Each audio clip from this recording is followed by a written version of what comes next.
Assalamualaikum dan salam sejahtera. Tajuk makalah saya ialah unsur pendidikan melalui akhlak pemimpin berdasarkan teks Sulalatus Salatin. Bersama saya Profesor Madya Dr. Norazimah binti Zakaria dari UPSI.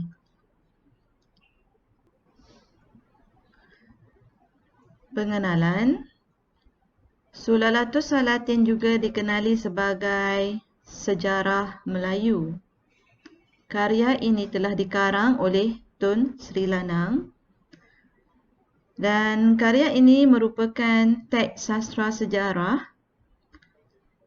juga dikenali sebagai teks magnum opus Melayu atau karya agung yang menceritakan tentang perihal zaman Kesultanan Melayu Melaka sehingga ke saat kejatuhannya.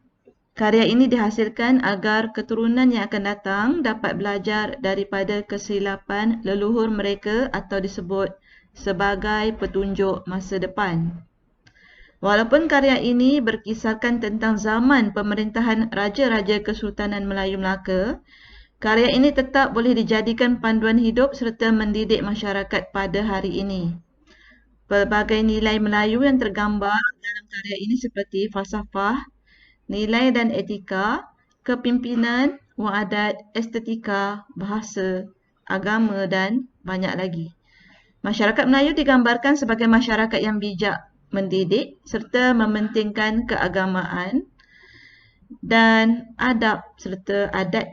Ya. Selain itu, terdapat juga nilai Melayu yang melihat tentang etika dan kepimpinan dalam masyarakat Melayu. Sorotan literatur. Norazimah Zakaria melihat dari aspek kepengarangan, manakala Salmah Jan Nur Muhammad melihat dari aspek diplomatik dan Mardiana Nordin melihat dari aspek peperangan. Ketiga-tiga sarjana ini telah membuat kajian ke atas teks Sulalatus Salatin.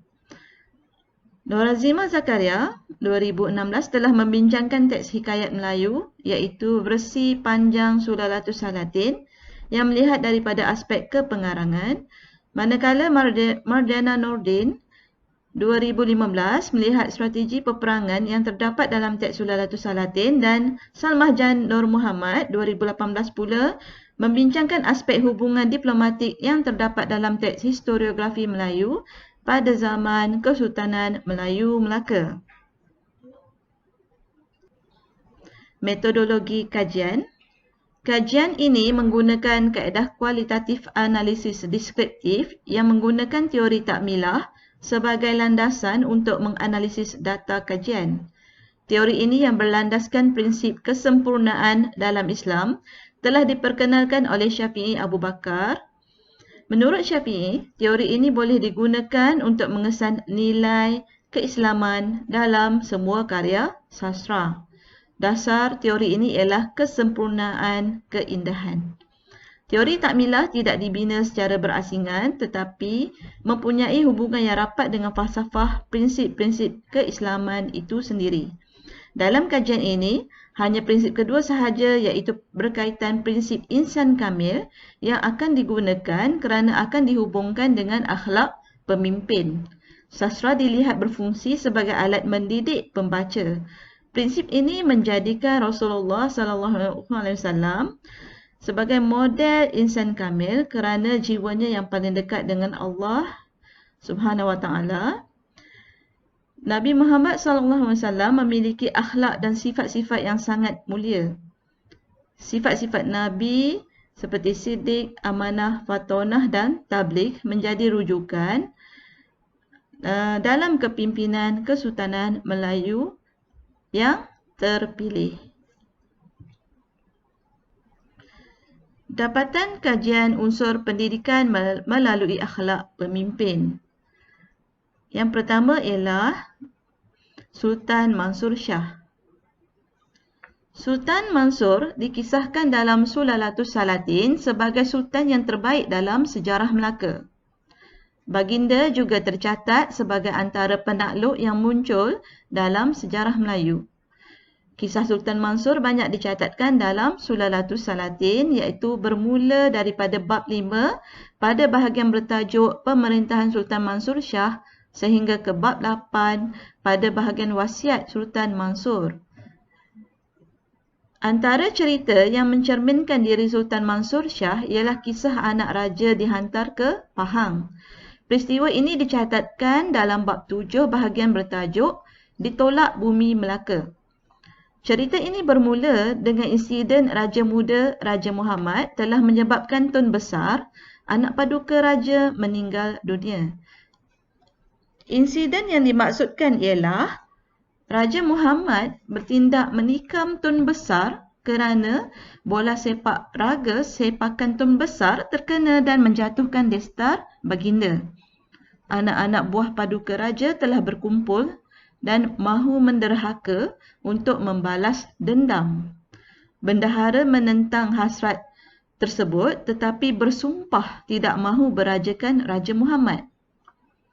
Baginda Sultan Mansur telah mempertimbangkan cadangan bendahara, lalu Raja Muhammad dirajakan di Pahang dengan gelaran Sultan Muhammad Shah.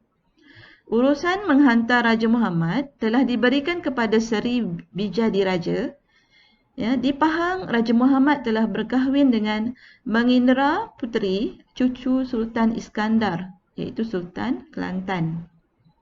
Dalam peristiwa menghantar Raja Muhammad ke Pahang, selepas menikam anak bendahara, Baginda telah membuat keputusan dengan adil apabila Baginda hanya bertindak setelah Baginda mendengar penjelasan daripada semua pihak yang terlibat. Baginda telah menerima cadangan bendahara tanpa bantahan kerana sebagai pemimpin yang bertanggungjawab, Baginda sedar nasihat bendahara amat berasas. Apabila Baginda mengambil tindakan setelah berunding dengan pembesar, Baginda telah menunjukkan sikap sebagai seorang pemimpin Islam. Sultan Mansur telah mengambil inisiatif untuk menjalinkan hubungan diplomatik dengan Siam. Tugas membawa utusan Sultan telah ditugaskan kepada Tun Telanai.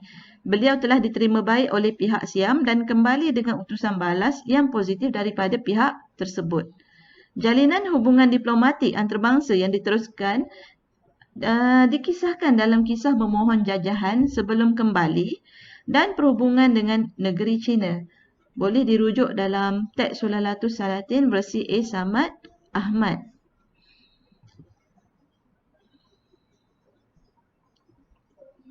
Antara hasil jalinan perhubungan ini ialah Sultan Mansur telah memperisterikan puteri kerajaan China.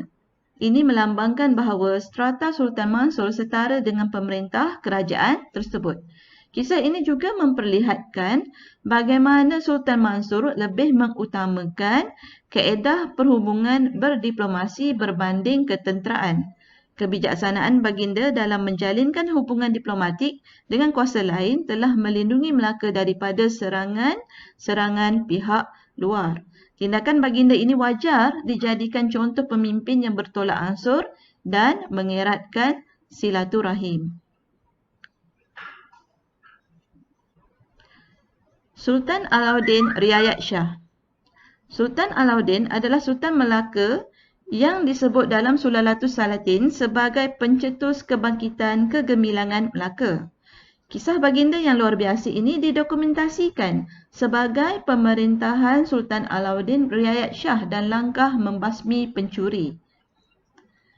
Apabila berita bahawa dalam negeri banyak berlaku kes kecurian, Baginda sendiri telah keluar meronda bersama Hang Ishaq dan Hang Ishaq. Baginda sendiri telah berjaya menangkap dan membunuh pencuri tersebut. Tindakan Baginda telah menyebabkan Temenggung Seri Maharaja mengetatkan kawalan. Sesiapa yang dijumpai berjalan malam dibunuhnya dan membuatkan kes pencurian berjaya dibantras. Sebuah balai dibina di Simpang 4 di tengah negeri. Seorang penghulu ditugaskan berkawal di situ. Sesiapa yang menjumpai harta orang hendaklah dipulangkan kerana jika tidak maka tangannya akan dikerat. Setiap barang yang dijumpai akan dihantarkan ke balai. Kisah ini telah menggambarkan ketegasan Sultan Alauddin sebagai seorang pemerintah. Baginda juga digambarkan sebagai seorang yang tidak gemar melepaskan tanggungjawab kepada orang lain. Kisah Sultan Alauddin sendiri menangkap pencuri kerap dijadikan cerita teladan bagaimana perlunya seseorang pemerintah berhubung rapat dengan rakyat agar pemerintah tersebut mengenali rakyatnya dan memahami masalah yang dihadapi golongan bawahan. Tindakan baginda ini menjadi contoh kepada generasi pemimpin baharu pada masa kini. Kisah seorang sultan sanggup menangkap pencuri dengan tangannya sendiri, sedangkan di belakangnya terdapat bala askar yang terbaik pada zaman Kesultanan Melayu Melaka. Tindakan sultan tersebut menunjukkan baginda sultan yang sangat tawaduk dan sentiasa berpegang teguh dengan amanah yang dijunjungnya. Penutup, tanggungjawab pemerintah mengikut garis panduan Islam telah mengikis konsep sifat kedewaan raja dan digantikan dengan konsep raja sebagai khalifah di dunia yang memegang tanggungjawab ketua negara. Raja tidak boleh dipersoalkan atau dihukum, tetapi pemerintahannya perlu diterima adalah adil dan bertunjangkan prinsip agama Islam. Prinsip ini penting kerana ia menjadi sumber rujukan dan pangkal asas pemerintahan Kesultanan Melayu. Sekian, terima kasih.